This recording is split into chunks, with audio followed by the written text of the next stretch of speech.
Hello students and welcome to MPS Academy YouTube official site, and this is class 7 civics chapter 2, and yes, it is your own Vijay Kumar Chaudhary. So today we are going to learn about state government and its functions and how does state government works, its legislative council. Especially we will focus on the legislature of the state government.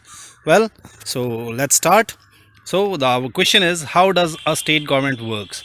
So first of all we should try to learn that हमें ये जानना पड़ेगा कि हमें government की ज़रूरत क्यों पड़ती है स्टेट में, जब सेंटर में गवर्नमेंट है ही तो स्टेट में गवर्नमेंट क्यों। तो चलिए शुरू करते हैं। Why do we need a government in state? Okay, why do we have a state government? तो India is a huge country with 29 states and 9 union territories. ये सब बातें तो हम लोग जानते ही हैं कि भारत में 28 states and 9 union territories है। Printing mistake, sorry for that. The distribution of power between the center and state has been provided for in the Constitution of India for the smooth functioning of the country. अभी power यानी शक्ति का जो बंटवारा है वो हमारे संविधान में दिया गया है कि राज्य और केंद्र के बीच शक्तियों का बंटवारा होगा ताकि देश का संचालन सही तरीके से एकदम स्मूथ फंक्शनिंग होता रहे। The state government is responsible for good governance of the people of the state. The state government manages the affairs of the state at 3 levels: legislative, executive and administrative. Okay.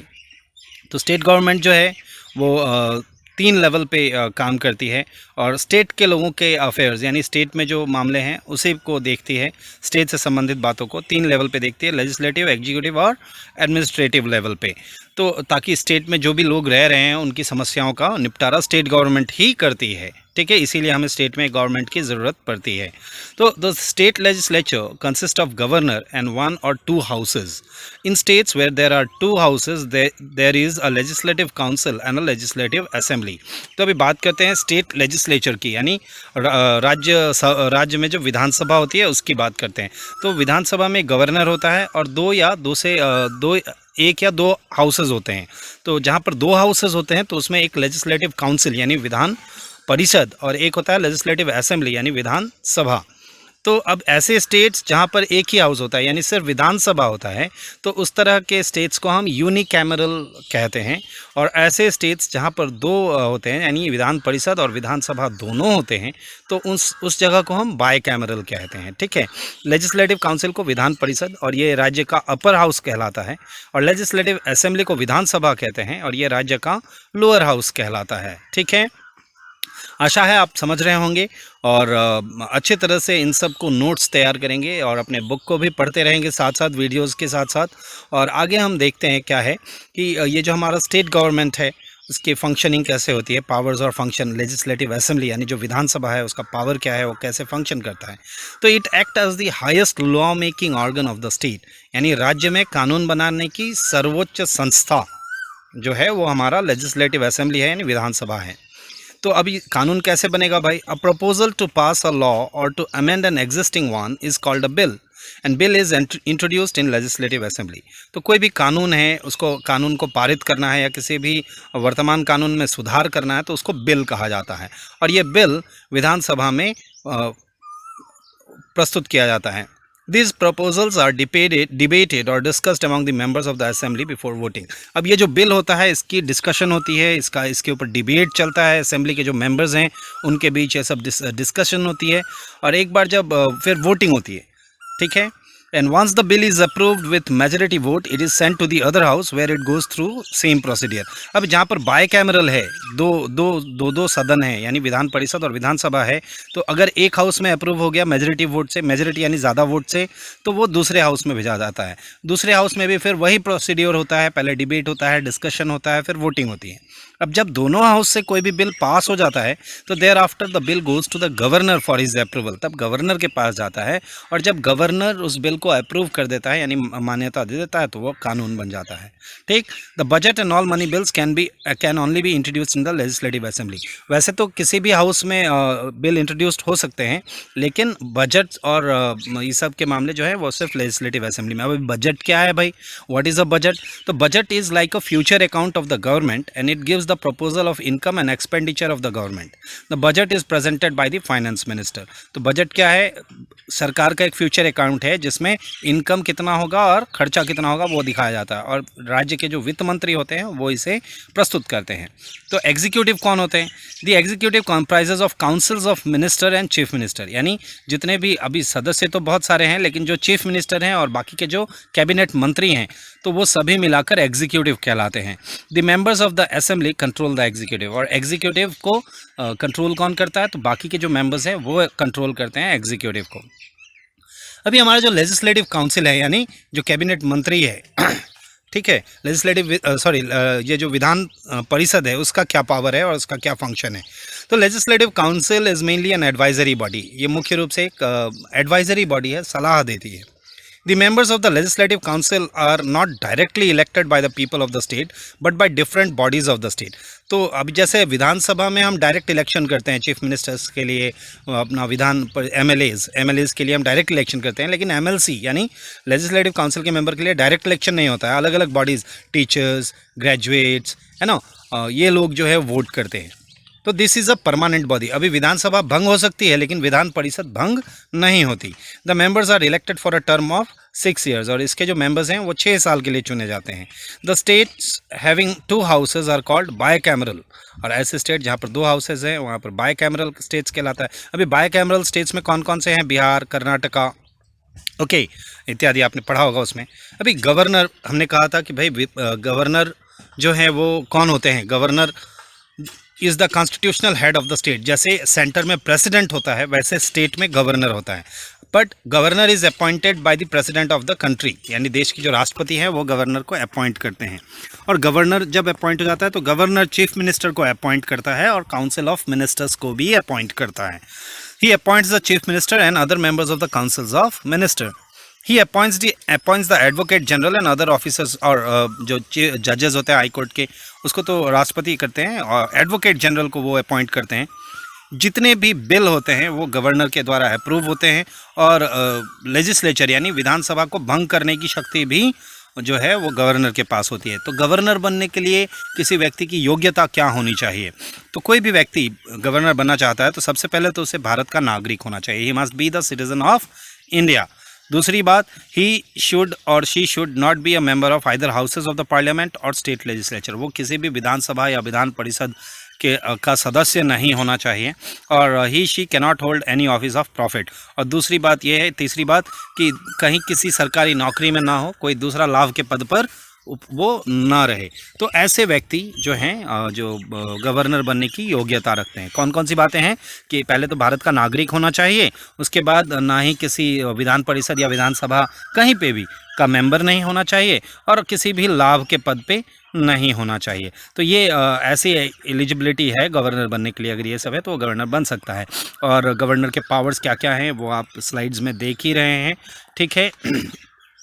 तो हम बात कर रहे हैं कि हमारा जो स्टेट में गवर्नमेंट होता है वो कैसे उसका संचालन होता है, और how does this government works. Okay, so we have talked about the legislative assembly, we have talked about legislative council, and we have talked about governor. Now we will talk about constituency, यानी विधानसभा क्षेत्र।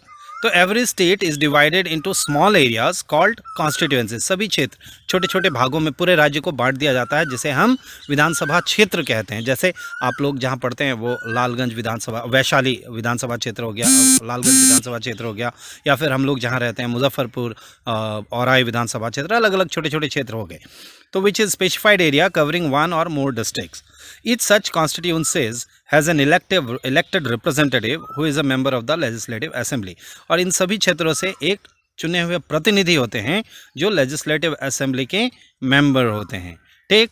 अभी मतलब जैसे लालगंज विधानसभा क्षेत्र है, तो लालगंज विधानसभा क्षेत्र से जो कोई जिसको भी वोट ज़्यादा मिला वो जीता, या फिर मान लीजिए कि हमारे औराई विधानसभा क्षेत्र से जो कोई भी जिसको ज़्यादा वोट मिला वो जीता, ठीक। तो अब ये ऐसे स्टेट में लेजिस्लेटिव असेंबली कितने हो सकते हैं, हाउ मच कॉन्स्टिट्यूएंसीज हो सकते हैं। तो किसी भी राज्य में जो हमारा संविधान है वो बताता है कि 500 से ज़्यादा नहीं होना चाहिए और 60 से कम नहीं होना चाहिए, ठीक है। यहाँ पर एक एग्जांपल लेते हैं उड़ीसा का। तो उड़ीसा में 147 कॉन्स्टिट्यूएंसीज हैं, यानी पूरे राज्य को 147 भागों में बांटा गया है, ठीक। अभी सबसे बड़ा अगर राज्य हम देखें तो वो उत्तर प्रदेश है, जहाँ पर 403 मेंबर्स होते हैं, ठीक।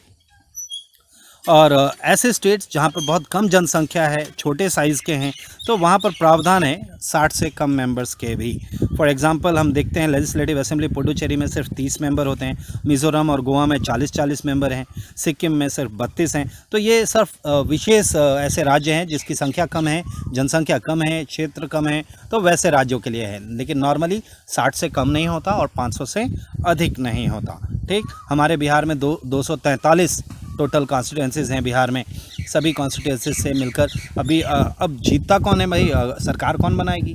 तो ये 243 कॉन्स्टिट्यूंसीज से सभी लोग इलेक्शन फाइट करते हैं और वह पार्टी जो आधे से ज़्यादा वोट जिस पार्टी को मिलता है, आधे से अगर एक भी ज़्यादा है ना, तो आधे से एक भी ज़्यादा अगर है तो उस पार्टी को गवर्नर सरकार बनाने के लिए आमंत्रित करती है। ठीक है, अभी मेंबर ऑफ लेजिस्लेटिव असेंबली क्या होते हैं, व्हाट इज़ अ एमएलए? तो every 5 years election is announce for state. हर 5 साल में इलेक्शन होता है, यानी विधानसभा भंग हो जाती है। तो अभी जैसे अपने बिहार में भी नवंबर के आसपास होने वाला है। ठीक, तो लेजिस्लेटिव असेंबली का जो है इलेक्शंस होता है। Political parties nominate their people for each constituencies. अभी जितने भी राजनीतिक पार्टियां हैं वो अपने अलग अलग विधानसभा क्षेत्र में अपने अपने उम्मीदवारों को उतारते हैं। All members of the legislative assembly are elected on the basis of adult franchise. तो जितने भी मेंबर्स हैं वो एडल्ट फ्रेंचाइजी यानी मताधिकार। तो जितने भी वयस्क लोग हैं वोटर लिस्ट में जिनके नाम होते हैं वो लोग चुनाव करते हैं, वोट डालते हैं, है ना, और प्रत्येक कॉन्स्टिट्यूंसी से एक मेंबर इलेक्ट किया जाता है ना।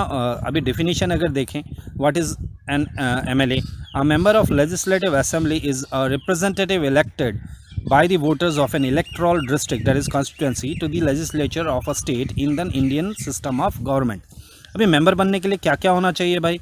To be the member of the legislative assembly a person must be a citizen of India. सबसे पहले तो आपको भारत का नागरिक बनना है। फिर कम से कम आपकी उम्र 25 वर्ष होनी चाहिए, है ना, और वो सारे क्वालिफिकेशंस होने चाहिए जो प्रेसिडेंट के द्वारा निर्धारित किए गए हैं। ठीक, अभी सरकार कैसे बनती है? After the election of legislative assembly the political party whose MLAs won more than half the number of constituency in a state is said to be in the majority and has the first right to form the government of the state.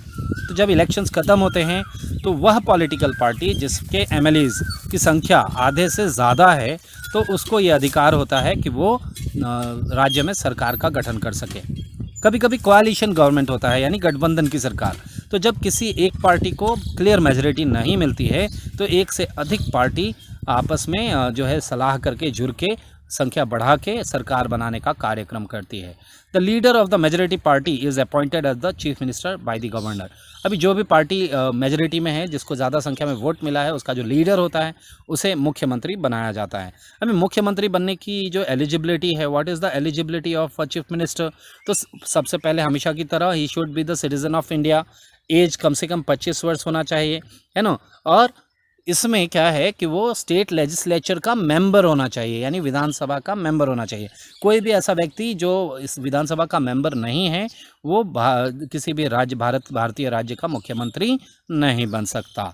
ठीक है, तो अभी आपने समझ लिया कि भाई सरकार कैसे बनती है। Now we will learn about the power and functions of a chief minister. What is the power and what is the function? उसकी शक्तियाँ क्या क्या हैं और उसके काम क्या क्या है। तो हमने पहले ही जाना है कि chief minister is the leader of the state legislative assembly. He selects the minister in the council of ministers. As the head of the council, he allocates the portfolios of the department to them. तो अभी बहुत, अब मान लीजिए बिहार की बात करते हैं, 243 है, तो सभी लोग तो मंत्री नहीं बनते, सब एमएलए होते हैं। तो अभी चीफ मिनिस्टर क्या करता है, इन 242 जो बचे हुए हैं उनमें से अपने अलग अलग विभाग के लिए मंत्री चुनता है और उनको डिपार्टमेंट देता है, और सीएम उन सभी का हेड होता है। The CM is the main link between the governor and the state cabinet. Generally, the governor exercises all his functions on the advice of the chief minister. तो सीएम क्या है, अपने काउंसिल और मंत्रिपरिषद और गवर्नर के बीच का लिंक होता है। सारे फैसले जो हैं गवर्नर जितनी भी अपनी शक्तियां हैं वो सीएम के एडवाइस पे ही परफॉर्म करता है। It is his duty to communicate to the governor all decisions of the council of minister. तो सीएम की ये कर्तव्य भी होता है सीएम का कि लेजिस्लेटिव काउंसिल ने जो भी whatever the decisions they have taken वो गवर्नर को बताया जाए, गवर्नर को जाके बताए। ओके, तो as the chief spokesperson of the state government all important announcement on behalf of government is made by him. तो वो राज्य का जो है चीफ स्पोक्स पर्सन भी होता है, और इसीलिए जितने भी अनाउंसमेंट्स होते हैं, जितनी भी घोषणाएं होती हैं बिहाफ गवर्नमेंट सरकार के बिहाफ में, वो सारी घोषणाएं चीफ मिनिस्टर ही करता है। आगे उसकी और शक्तियां हैं। The policies and the workings of the different ministries are monitored and coordinated by him.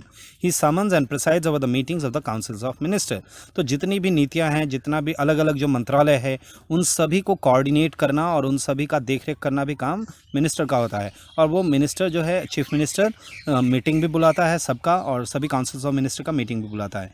The governor appoints और dismisses other ministers on his advice. और बाकी के जो मंत्री हैं, तो सीएम के एडवाइस से ही, यानी सीएम के सलाह से ही बाकी मंत्रियों को या तो नियुक्त किया जाता है या फिर गवर्नर उसे बर्खास्त कर सकते हैं। द चीफ मिनिस्टर एलोकेट्स और री allocates the portfolios among the minister. अभी चीफ मिनिस्टर के पास ये भी पावर है कि वो दूसरी जो मंत्रालय है, वो मंत्रालय फिर से पुनः उन्हीं को दिया जाए या फिर दूसरे को भी दे सकते हैं। तो the sole channel of communication between his minister and legislature. तो अभी एकमात्र संपर्क का साधन मिनिस्टर और लेजिस्लेचर के बीच चीफ मिनिस्टर ही होता है। जितने भी बिल्स हैं, रेजोल्यूशंस हैं, जो भी चीज़ें हैं, लेजिस्लेचर को हटाना है, बदलना है, ये सभी अप्रूवल चीफ मिनिस्टर के द्वारा होते हैं। He remains responsible to the legislative assembly for the act perform by the state councils of minister. और जो काउंसिल है, मंत्री परिषद है, वो मंत्री परिषद ने अगर कोई भी जो भी काम करते हैं उसके लिए रिस्पॉन्सिबल चीफ मिनिस्टर होता है। और अगर चीफ मिनिस्टर ने रिज़ाइन कर दिया तो लेजिस्लेटिव काउंसिल यानी मंत्री परिषद को भी रिज़ाइन करना होता है। अभी रोल ऑफ मीडिया, ये भी बहुत महत्वपूर्ण बात है। रोल ऑफ मीडिया क्या होता है? तो media works as a link between the government and the electorate in which it conveys the masses about the work of the government। तो मीडिया क्या करता है?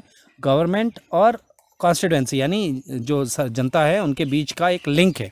जो कोई भी न्यूज़ होती है वो मीडिया के थ्रू जनता तक पहुंचती है। मीडिया का मतलब, अगर हम मीडिया की बात करते हैं तो मीडिया क्या क्या होता है? Newspaper, television, radio broadcast.